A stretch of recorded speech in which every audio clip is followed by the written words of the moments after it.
All right. Hello, everyone. Thank you for coming back and joining us on this is our third interview of this series. Today, we have the honor of sitting with Tracie Barrows, and we are going to know all about Tracie today. Tracie, thank you for spending time with us You're today. welcome. Yeah. It's going to be hopefully a fun interview. Yeah. You should know all the answers. They're very Hopefully. personal. Yeah.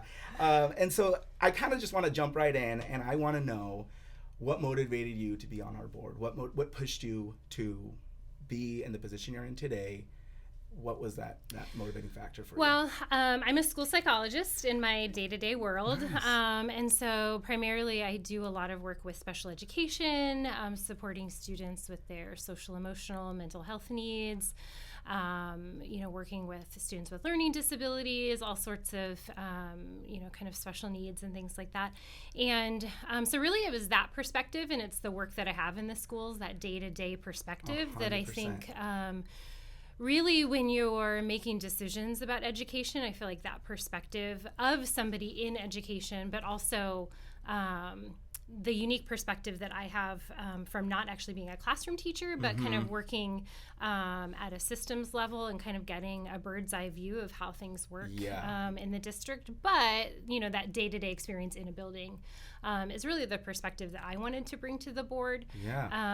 And really was just motivated by wanting to add that perspective into decision making. Yeah, and that's a huge role that you play, just because of the idea that I've had the opportunity to interview a few superintendents in our state, one being in Othello, and when he was talking to I'm at WSUV right now, going to school to be an admin, and we interviewed Dr. Perez, and he was chatting to us about on his board, he doesn't have anybody in education, and so that makes him have to be the one that's really knows instruction and knows the school system, because on his board it's a lot of community members, and so it's really awesome to hear that you are bringing that knowledge, not exactly what you said, not the idea of being in the classroom, but being in the behind the scenes, the systems, and what it looks like. And so I don't think there's anybody that is going to know what schools need other than a school psych, to be honest, especially going through COVID and that was... Well, and that's what I was going to say is that, I got on the board before COVID. And so that was especially important, I think,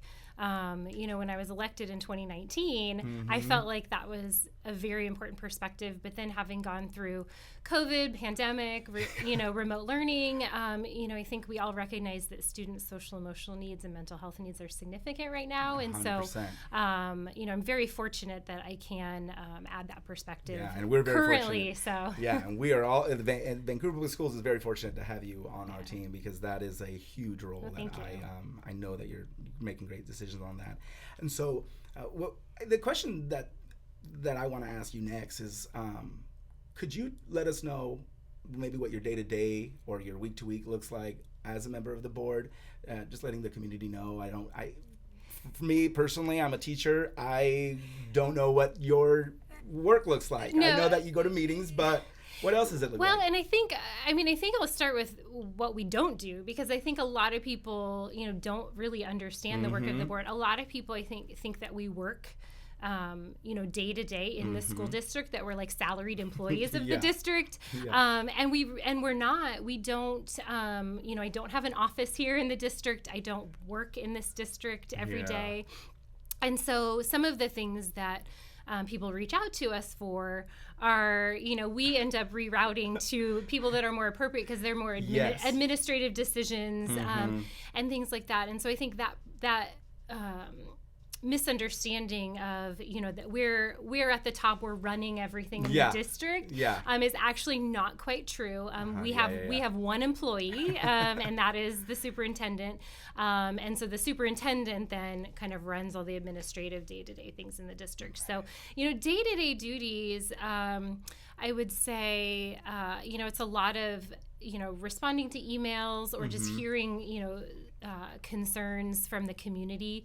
A lot of it is figuring out, for example, what things are more, passing off a concern to a more appropriate person to respond to that, versus also gauging concerns that we're showing a pattern. And so it's like, okay, we have a lot of parents that are expressing concerns about this. So this might be something that, in terms of the vision of the district, or something that we need to ask the superintendent, hey, we're seeing a trend about this. Yes. You know, we do a lot of meetings, you know, kind of just checking in, setting the vision of the district.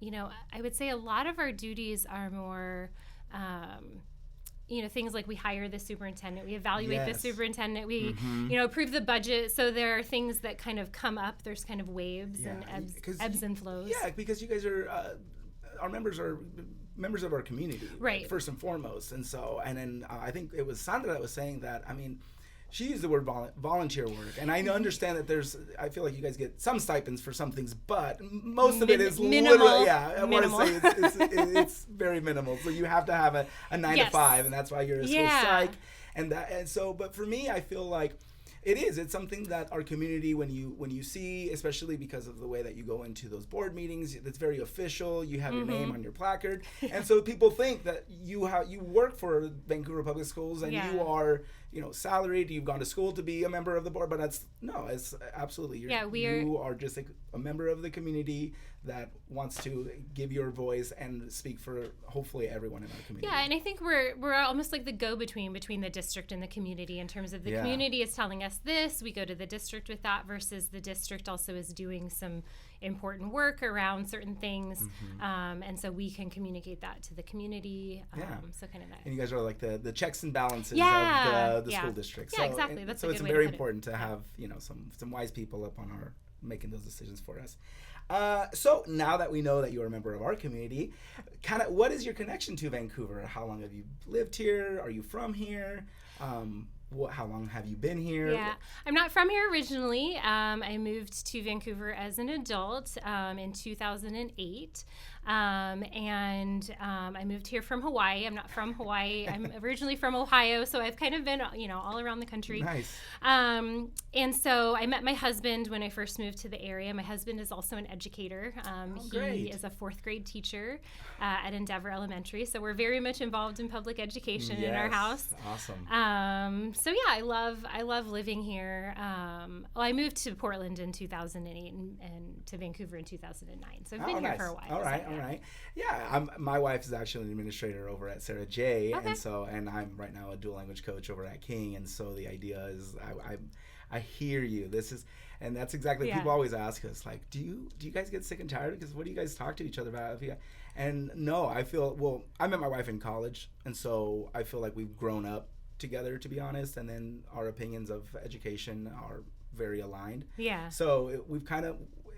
I don't know if this is how you are with your husband, but we're our own checks and balances. Yeah. Especially her being an administrator, being able to like say things and like be sure. And I see her frustrations and I see what she's working with, and then I always have to remind her, hey, don't forget what it was like to be in the classroom, please. Well, and that's, I think, a good, I think we do have a good checks and balances at home because, you know, my husband being a classroom teacher, you know, I'm a school psychologist, so I don't have that classroom experience, but there are also systems level things that I see as far as like special education and, you know, district initiatives on things that, you know, getting his opinion and his perspective on things versus I can kind of add input on, you know, this is why we're doing these certain things, and this is why it feels this way right now, or this is why we're implementing this new system and things like that. And that's nice to hear as well. I mean, I'm already getting excited that I'm like, wow, you're a gem for us. And so when I think about Vancouver, what do you like to do here? What are your favorite, like, this is what I do on a Saturday or after a long day. I like to go where? Yeah, my husband and I love trying out like new places in Vancouver. So, you know, like small businesses, we love like having breakfast at Blue Dart Bakery, River Maiden for coffee. We kind of we have this tradition that every time we vote, whether it's, you know, big elections, small elections, we always go to River Maiden and we fill out our ballots together. We have coffee and breakfast, and then go to the ballot box and drop off our ballots together. So just trying out new places. I mean, there's a lot of great new places at the waterfront. The waterfront's looking good. Yeah, we would with our interview with Kyle. She was talking to us about the breakfast spot that It's going to be where La Pella's is at, Dallas and Grand Central Station. Okay. And it is the same owners that own Amaro's Table. Ah. So if you love Amaro's Table, think about it. And now it's going to be breakfast. And breakfast cocktails and things like that. So I'm like, I love hearing about new places. See, hearing about new places or just going with friends to, different restaurants or places like that. We like doing that. We like kind of going out with friends. And it's nice to be, we live in a pretty awesome community, I would say, especially like being so, I always feel like Vancouver's like a big city with a small town feel. Yeah. You always know somebody when you go to the store. It's a nice, people are familiar, they're nice. It's like cheers, everyone knows your name. Well, and I feel like it used to be where to like go out on the weekends or just go places when I first moved here, like we would always go to Portland, but I feel like, there are so many wonderful places in Vancouver that more often than not, we just stay here. Yeah, and people come to Vancouver from Portland. Yeah, like, definitely. We came to and it's I think it's a pretty cool change. Blue Door Bakery is one of my favorites as well. So we've been asking our board members if they can take us back to a single time that they are like, this was the best or this was the most like memorable experience. Can you take us to I'm sure that there's many, but I do. I have several. And you can narrow it down top three. So I think one of the most significant things in my mind in terms of our time on the board, I think when we approved our equity policy, that was in my mind in terms of impact and kind of making a direct impact on the district, on our students, on kind of the direction and vision of the district. That to me, I think, was pretty significant because it's something that we all believe in, and I think we were excited about that work. It was something that got postponed a little bit because of COVID, so I think when we went through that process and got our community input and the feedback from our community was very positive. And so it felt like that was something that truly would make an impact. I also think when we hired our superintendent, the process that we went through, I was very proud of that because I think it was something that, the 5 of us as school board members are tasked with hiring the superintendent, but we wanted it to very much be a community project and something that our community was involved in and was providing input for. So I'm very proud of all of the ways that we got feedback from community members and involved people in the process. Yeah, I watched those interviews when I was a teacher, and we had some pretty good candidates, but Dr. Snell was, especially him being from Vancouver, and it was like, and he had taught, and like it's so nice, and I hope that he also feels like that he's being nice embrace and nice hugs, because I know that job can sometimes be pretty intimidating and whatnot, but he seems like he's taken it in stride. And and luckily he has some great people backing him up as well on the board, and being able to be his own checks and balances and be his ears and his eyes that he sees. But I feel like you guys have done a fantastic job. And the change is just the morale, and it could be that we're also back kind of regular from COVID, but I do feel like there's like a new hope. It's a breath of fresh air, and you guys have done some very awesome work that as teachers we're seeing some big differences. I feel like the feedback that we got from that process has been very positive. Yeah, so that's awesome. Well, I'm glad that works for you. And then the next thing I want to, and this is going to be the last question, if you could take us to 10 years down the road in the future, and you could say, I know I was successful as a board member when I see XYZ. What would that look like? What would you feel? Goals met, done. I can hang it up. Yeah.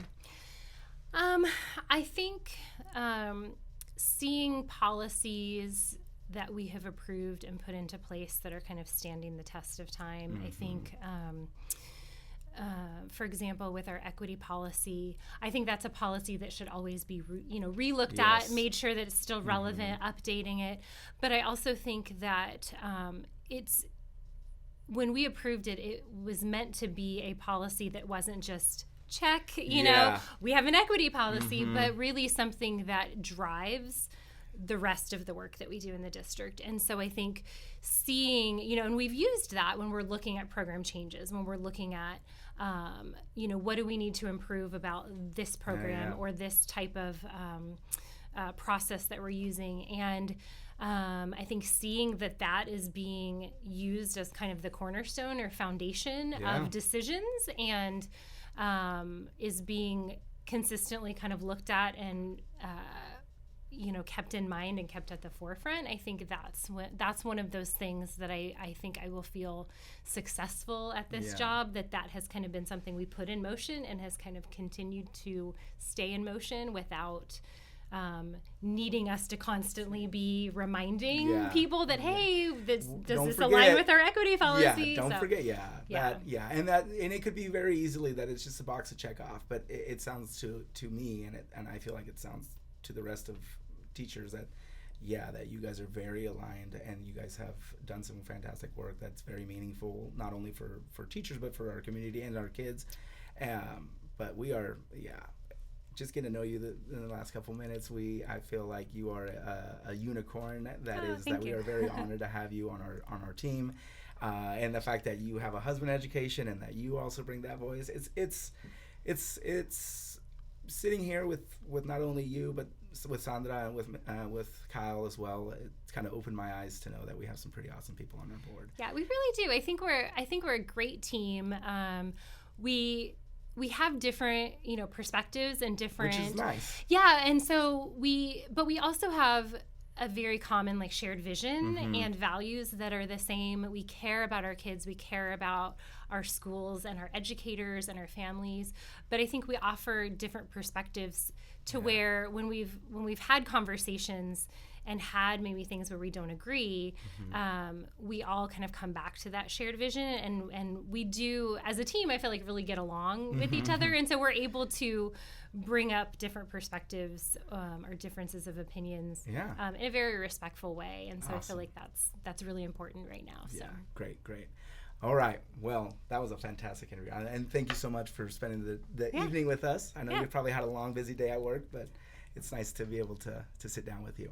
All right, ladies and gentlemen, that's going to wrap up our interview. Please come in. We're going to be doing our next board member here pretty soon, and we will talk to you guys later. Thank you so much. Adios. Bye. Bye.